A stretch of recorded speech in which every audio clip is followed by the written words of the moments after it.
Rodolo. Okay na. Ang laki kay Nanay Maya, hindi kita napansin. Sige po.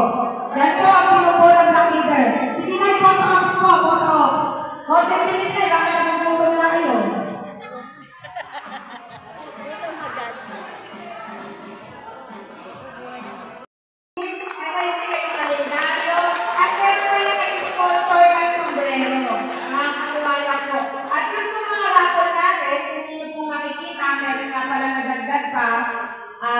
Ang hininasan ng council kasama dapat yan eh.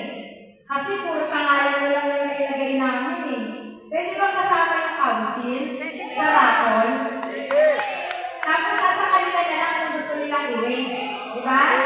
Diba? Pwede ba yun? Sabi natin, kasi talagang nag-effort din naman po talaga ang council. So, at saka ang SA, kasama natin ang mga SA. Okay lang? Sen, dagdag mo sa butan yung mga pangalan ng kagawad at saka yung pangalan ng mga SA kagawad, ha? So, yun po.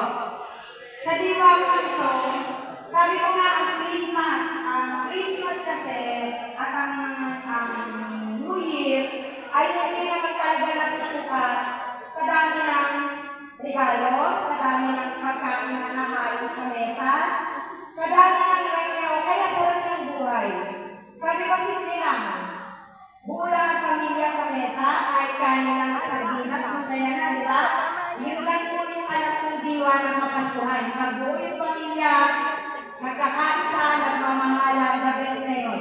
Kasi ako umilan na ako eh. Kaya tuloy mo talaga sa inyo lahat pamilya. Pamilya ko, pamilya talaga. Kasi wala na akong nanay, wala na akong mga kapatid. Ang nakikita na lang sa akin, yung dalawang anak ko. Yun na lang po. Kaya ang tuloy ko talaga sa inyo pamilya.